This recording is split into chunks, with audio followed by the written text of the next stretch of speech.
तब भीमसेन के पुत्र ने कर्ण के सामने महामाया प्रकट की। कर्ण ने देखा घटोत्कच रथ पर बैठा आ रहा है। उसके साथ राक्षसों की बहुत बड़ी सेना है। राक्षसों में कुछ हाथी पर हैं, कुछ रथ पर हैं और कुछ घोड़ों पर सवार हैं। उनके पास नाना प्रकार के अस्त्र शस्त्र और कवच दिखाई देते हैं। घटोत्कच ने निकट आते ही कर्ण को 5 बाण मारकर बींध डाला और सब राजाओं को भयभीत करता हुआ भैरव स्वर से गर्जना करने लगा। फिर उसने अंजलिक नामक बाण के प्रहार से कर्ण का धनुष काट डाला। तब कर्ण दूसरा धनुष हाथ में ले आकाशचारी राक्षसों की ओर बाण मारने लगा।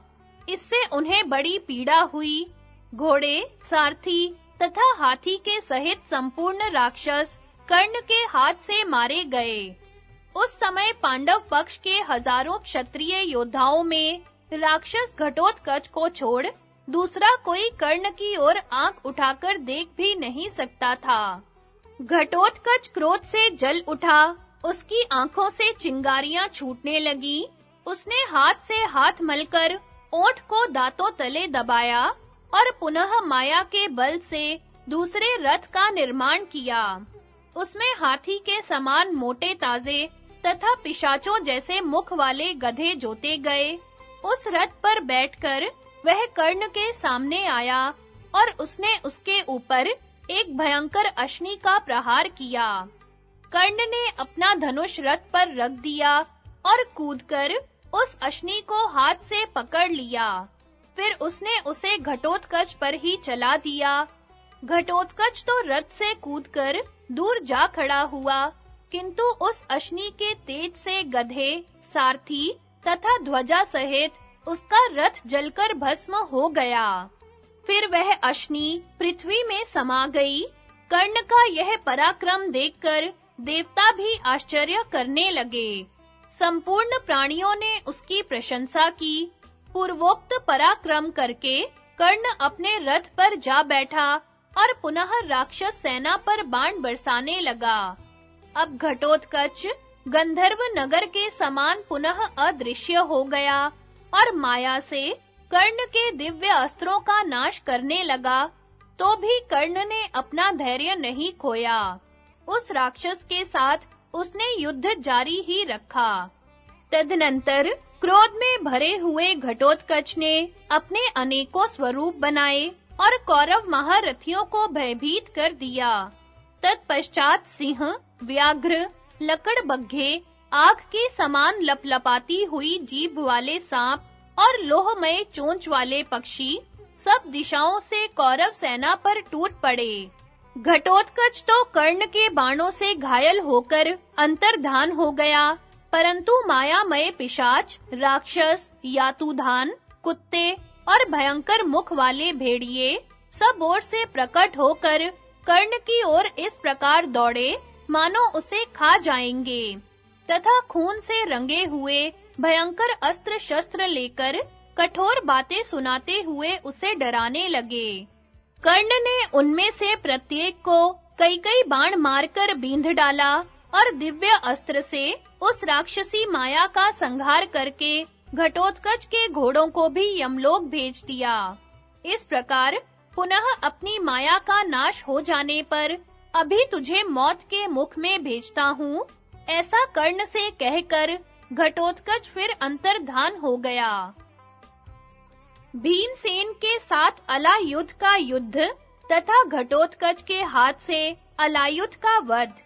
संजय कहते हैं, राजन, इस प्रकार कर्ण और घटोत्कच का युद्ध हो ही रहा था कि अलायुध नाम वाला एक राक्षस पूर्वकालीन वैर का स्मरण करके अपनी बड़ी भारी सेना के साथ दुर्योधन के पास आया और युद्ध की लालसा से बोला, महाराज, आपको तो मालूम ही होगा कि भीमसेन ने हमारे बांधव हिडिंब, बक और किरमीर का वध कर डाला है। इसलिए आज हम स्वयं ही घटोत्कच का वध करेंगे तथा श्री कृष्ण और पांडवों को अनुचरों सहित मारकर खा जाएंगे। आप अपनी सेना को पीछे हटा लीजिए। आज पांडवों के साथ हम राक्षसों का ही युद्ध होगा। उसकी बात सुनकर दुर्योधन को बड़ी खुशी हुई। उसने अपने बंधुओं के साथ ही उससे कहा, भाई, तुम्हें तो तुम्हारी सेना सहित आगे रखेंगे और साथ रहकर हम स्वयं भी शत्रुओं के साथ लड़ेंगे। मेरे योद्धाओं के हृदय में वैर की आग जल रही है, वे चैन से बैठेंगे नहीं। अच्छा, ऐसा ही हो, यह कहकर राक्षस राज अलायुध राक्षसों को साथ लेकर बड़ी उतावली के साथ युद्ध के लिए चला। घटोत्कच के पास जैसा तेजस्वी रथ था, वैसा ही अलायुध के पास भी था। उसकी भी घरघराहट अनुपम थी। उस पर भी रीछ का चमड़ा मढ़ा हुआ था। लंबाई चौड़ाई भी वही 400 हाथ की थी। वैसे ही हाथी के समान मोटे ताजे 100 घोड़े जुटे हुए थे। उसका धनुष भी बहुत बड़ा था, जिसकी प्रत्यंचा सुदृढ़ थी। उसके बाण भी रथ के धुरे के समान मोटे और लंबे थे। वह भी वैसा ही वीर था जैसा घटोत्कच, किंतु रूप में वह घटोत्कच की अपेक्षा सुंदर था। महाराज, अलायुध के आने से कौरवों को बड़ी प्रसन्नता हुई, मानो समुद्र में डूबते हुए को जहाज मिल गया हो। उन्होंने अपना नया जन्म हुआ समझा। उस समय कर्ण और घटोत्कच में अलौकिक युद्ध चल रहा था। द्रोण, अश्वत्थामा और कृपाचार्य आदि घटोत्कच के पुरुषार्थ को देखकर थर्रा उठे थे। सबके मन में घबराहट थी, सर्वत्र हाहाकार मचा हुआ था।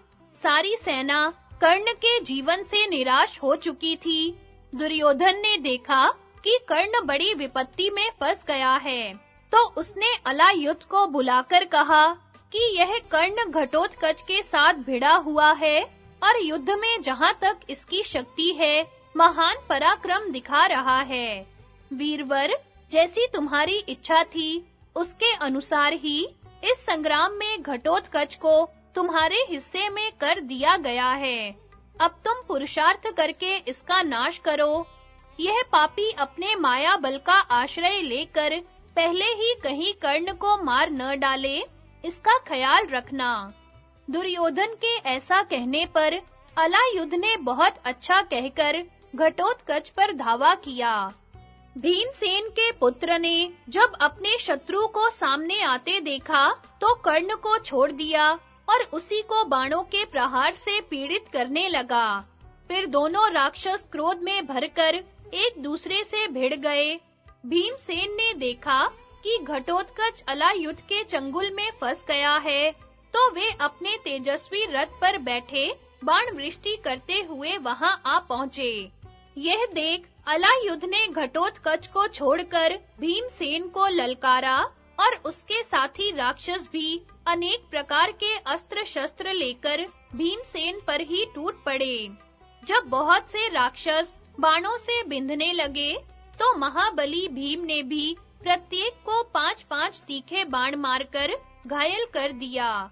भीम के साथ युद्ध करने वाले क्रूर राक्षस उनकी मार से पीड़ित हो भयंकर चीत्कार करते हुए 10 दिशाओं में भागने लगे। यह देख अलायुध भीमसेन की ओर बड़े वेग से दौड़ा और उन पर बाणों की वृष्टि करने लगा। उसने भीमसेन के छोड़े हुए कितने ही बाण काट डाले और कितनों को ही हाथ में पकड़ लिया। भीम ने पुनः उसके ऊपर बाण बरसाए, किंतु उसने अपने तीखे सायकों से मारकर उन्हें भी पुनः व्यर्थ कर डाला। फिर उसने भीम के धनुष के भी टुकड़े-टुकड़े कर दिए, घोड़ों और सारथी का भी काम तमाम कर दिया। घोड़ों और सारथी के मर जाने पर भीमसेन ने रथ से उतरकर भयंकर गर्जना की और उस राक्षस पर बड़ी भारी गदा का प्रहार किया। अलायुध ने भी गदा से ही उस गदा को मार गिराया। तब भीम ने दूसरी गदा हाथ में ली और उस राक्षस के साथ उनका तुमुल युद्ध होने लगा। उस समय एक दूसरे पर गदा के आघात से जो भयंकर शब्द होता था, उससे पृथ्वी कांप उठती थी। थोड़ी ही देर में गदा फेंककर दोनों मुक्के मारते हुए लड़ने लगे। उनके मुक्कों के आघात से बिजली के कड़कने की सी आवाज होती थी। इस तरह युद्ध करते-करते दोनों अत्यंत क्रोध में भर गए और रथ के पहिए, जुए, धुरे तथा अन्य उपकरणों में से जो भी निकट दिखाई देता था, उसे ही उठा कर एक दूसरे को मारने लगे। दोनों के शरीर से रक्त की धारा बह रही थी। भगवान श्री कृष्ण ने जब यह अवस्था देखी, तो उन्होंने भीमसेन की रक्षा के लिए घटोत्कच से कहा, महाबाहो, देखो, तुम्हारे सामने ही सब सेना के देखते-देखते अलायुध ने भीम को अपने चंगुल में फंसा लिया है। इसलिए पहले राक्षस राज अलायुध का ही वध करो, फिर कर्ण को मारना। श्री कृष्ण की बात सुनकर घटोत्कच कर्ण को छोड़ अलायुध से ही जा भिड़ा। फिर तो उस रात्रि के समय उन दोनों राक्षसों में तुमुल युद्ध होने लगा। अलायुध क्रोध में भरा हुआ था। उसने एक बहुत बड़ा परिघ लेकर घटोत्कच के मस्तक पर दे मारा। उससे घटोत्कच को तनिक मूर्छा सी आ गई, किंतु उस बलवान ने अपने को संभाल लिया और अलायुध के ऊपर एक बहुत बड़ी गदा चलाई। वेग से फेंकी हुई उस गदा ने अलायुध के घोड़े, सारथी और रथ का चूर्ण बना डाला। अलायुध राक्षसी माया का आश्रय ले उछलकर आकाश में उड़ गया। उसके ऊपर जाते ही खून की वर्षा होने लगी। आकाश में मेघों की काली घटा छा गई, बिजली चमकने लगी, कड़ाके की आवाज के साथ वज्रपात होने लगा। उस महासमर में बड़े जोर की कड़कड़ाहट फैल गई। उसकी माया देखकर घटोत्कच भी आकाश में उड़ गया और दूसरी माया रचकर उसने अलायुध की माया का नाश कर दिया। यह देख अलायुध घटोत्कच के ऊपर पत्थरों की वर्षा करने लगा, किंतु घटोत्कच ने अपने बाणों की बौछार से उन पत्थरों को नष्ट कर डाला। फिर दोनों पर नाना प्रकार के आयुधों की वर्षा करने लगे। लोहे के परिघ, शूल, गदा, मूसल, मुदगर, पिनाक, तलवार, तोमर, प्रास, कंपन, नाराज, भाला, बाण, चक्र, फरसा, लोहे की गोलियां, भिंदीपाल, गोशीर्ष और उलूखन आदि अस्त्र शस्त्रों से तथा पृथ्वी से उखाड़े हुए शमी, बरगद, पाकर, पीपल और सेमर आदि बड़े-बड़े वृक्षों से वे परस्पर प्रहार करने लगे। नाना प्रकार के पर्वतों के शिखर लेकर भी वे एक दूसरे को मारते थे। उन दोनों राक्षसों का युद्ध पूर्वकालीन वानर राज बाली और सुग्रीव के युद्ध को मात कर रहा था। दोनों ने दौड़कर एक दूसरे की चोटी पकड़ ली, फिर भुजाओं से लड़ते हुए गुत्थम-गुत्थ हो गए। इसी समय घटोत्कच ने अलायुध को बलपूर्वक पकड़ लिया और बड़े वेग से घुमाकर जमीन पर दे मारा। फिर उसके कुंडल मंडित मस्तक को काटकर उसने भयंकर गर्जना की और उसे दुर्योधन के सामने फेंक दिया। अलायुध को मारा गया देख दुर्योधन अपनी सेना के साथ ही अत्यंत व्याकुल हो उठा।